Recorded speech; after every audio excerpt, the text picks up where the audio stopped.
Na neurochirurgii v nemocnici Boris sme realizovali operáciu Awake kraniotómiu. Jedná sa o chirurgickú techniku, kedy pacienta operujeme v prebudenom stave. Aký je dôvod vlastne pre takúto náročnú anestézu a operačný výkon? Sú určité špecifické lokalizácie nádorov mozgu, ktoré sú uložené v tzv. Elokventných oblastiach. Tieto elokventné oblasti sú dôležité pre funkcie a na to, aby sme si ich dokázali lokalizovať, potrebujeme s pacientom spolupracovať pri operácii. Takým typickým miestom alebo lokalizáciou je rečové centrum. Tieto typy operácie vyžadujú spoluprácu veľkého tímu. Súčasťou je nielen operátor, ale aj anesteziológ, logopéd, psychológ, celý tím, ktorý pripraví pacienta na takýto typ operácie, pretože nie každý pacient je vhodný a zvládne takúto operáciu. V tomto prípade sme teda pacientovi poskytli aj komunikáciu v nemčine a aby to bolo ešte náročnejšie, podarilo sa nám počas operácie, keďže pacient hovorí aj anglicky, detekovať aj miesto reči pre nemecký jazyk a anglický jazyk. Obe tieto miesta, tieto centrá sme zaznamenali a tým pádom sme sa mohli vyhnúť poruche reči, previesť operáciu, pri ktorej sme radikálne odstránili pacientový nádor, bez toho, aby sme mu porušili rečové centrá. Samotná operácia prebieha úvodnou fázou, kedy anesteziológ uvedie pacienta do štádia ľahkého spánku.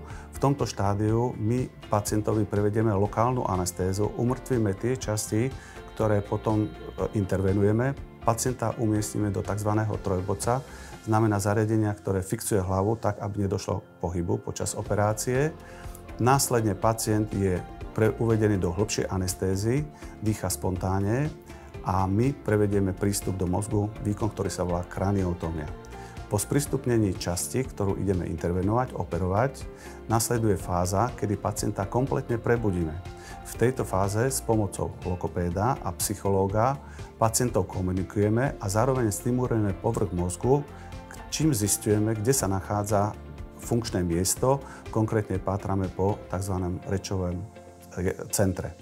Následne po identifikácii tohto centra pristupujeme k nádoru tým, že míňame to centrum a dokážeme radikálne resekovať tumor bez toho, aby sme pacienta poškodili. Po realizácii tejto fázy nasleduje fáza, kedy končíme operáciu, uzatvárame prístup do mozgu a hlavy a v tejto fáze pacient je uvedený už do hlbšieho spánku, ale stále dýchá spontánne.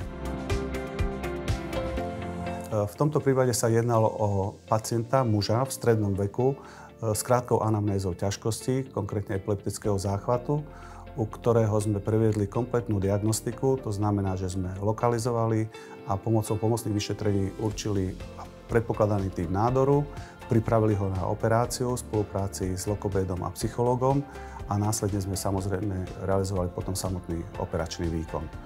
Awake operácie, teda operácie, kedy pacient je počas operácie prebudený, nepatria medzi najťažšie operácie. Vykonávame aj náročnejšie operačné výkony, dlhšie operačné výkony, ale je to typ operácie, ktorá vyžaduje intenzívnu a úzkú medzioborovú spoluprácu celého tímu a definuje, že to pracovisko dokáže zorganizovať tak náročný operačný výkon.